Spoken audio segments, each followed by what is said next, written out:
2019-2024 మధ్య law and order భ్రష్టు పట్టించారని రాష్ట్రంలో రౌడీయిజాన్ని సహించేది లేదు అన్నారు ఏపీ సీఎం చంద్రబాబు.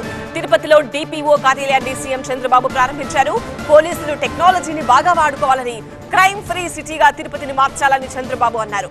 వైసీపీ నేతలు రప్ప అని భయపెట్టడం ఏంటని, సోషల్ మీడియాలో సైకోలను వదలం అని చంద్రబాబు వార్నింగ్ ఇచ్చారు. నేను చాలాసార్లు చెప్పాను, టెక్నాలజీ బాగా ఉపయోగించండి. ఇన్విజిబుల్ పోలీస్ ఉండాలి, విజిబుల్ పోలీసింగ్ ఉండాలి. That is the direction I'm giving. ఎవడు తప్పు చేసినా తప్పించుకోలేమని భయం ఉంటే అందరూ కూడా కంట్రోల్లోకి వస్తారు. అల్టిమేట్గా తిరుపతిని నేరాలు లేని సిటీగా, ఒక ప్రశాంతమైన సిటీగా, ఆయన ఎంత గొప్ప నాయకుడైనా వాళ్ళ ఇంట్లో గొప్ప నాయకుడిగా ఉండమన్నాడు. కానీ బజార్లోకి వస్తే మాత్రం చట్టపరంగా ఆయన కూడా బాధ్యత కలిగిన పౌరుడే.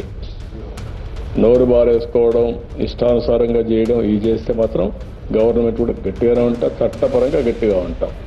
వాళ్ళ పని వాళ్ళు చేయమనండి, మనకేం అబ్జెక్షన్ లేదు. కానీ గట్టిగా రౌడీజం చేస్తే పెద్ద నాయకులు అయిపోతారంటే కరెక్ట్ కాదు. ఇది ఫ్యూచర్ సిటీ. ఎందుకు ఫ్యూచర్ సిటీ అంటున్నానంటే, వెంకటేశ్వర స్వామి ఉన్న స్థలం ఇది. కలియుగ దేవుడు అనగానే మనకు వెంకటేశ్వర స్వామి గుర్తొస్తారు. ఆ మహిమ ఇక్కడ ఉంది. ఎవరైనా తప్పు చేస్తే ఆటోమేటిక్గా దేవుడే పనిష్ చేస్తున్నాడు. ఇంకొక జన్మలో కాదు, ఈ జన్మలో పనిష్ చేస్తున్నాడు. I have seen, I'm witnessing. కాబట్టి దీన్ని ఎంత పవిత్రంగా మీరు తీసుకుపోగలిగితే అన్ని మంచి ఫలితాలు వస్తాయి. 1924 లా అండ్ ఆర్డర్ విచ్చలవిడిగా భ్రష్టు పట్టించారు. ఇంకొక పక్కన అనేక సమస్యలు వచ్చాయి. తిరుమల తిరుపతి దేవస్థానం అపవిత్రం చేసే పరిస్థితికి వచ్చారు. భక్తుల మనోభావాలు దెబ్బతినే పరిస్థితికి వచ్చాయి. ఇంకొక పక్క ఒకప్పుడు తిరుపతిలో నేను చూశాను. నేను ఒకప్పుడే తిరుపతిలో కూడా లా అండ్ ఆర్డర్ లేకపోతే పోరాడాం. చిత్తూరు జిల్లాలో లా అండ్ ఆర్డర్ లేకపోతే గట్టిగా ఫైట్ చేసి మళ్ళా లా అండ్ ఆర్డర్ రెస్టోర్ చేసే పరిస్థితికి వచ్చాం. ఈ మధ్య మనం చూస్తున్న రఫరఫా ఏంటో నాకు అర్థం కాలేదు.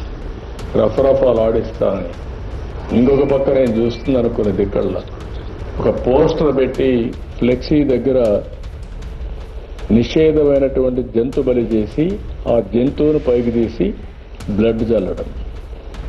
అంటే సమాజాన్ని భయభ్రాంతులు చేయాలనుకుంటున్నారు. సోషల్ మీడియాలో ఇంకా కూడా అసభ్యంగా పెట్టడం, క్యారెక్టర్ అసాసినేషన్ చేయడం. నేను ఒకే మాట చెప్పాను, ఎన్డీఏ పార్ట్నర్స్ ఎవరు కూడా పెట్టాం. నేను ఎవరన్నా ఎన్డీఏ పార్ట్నర్స్ కూడా నాకు అది ఆమోదయోగ్యం కాదు. ఏదైనా సరే సోషల్ మీడియాలో పెట్టడం, లేకుంటే రౌడీజం చేయడం, లేకుంటే హత్యలు చేయడం ఎవరిని నేను యాక్సెప్ట్ చేయను. అదే సమయంలో తప్పు చేసిన వాడు మాత్రం తప్పించుకోలేడు.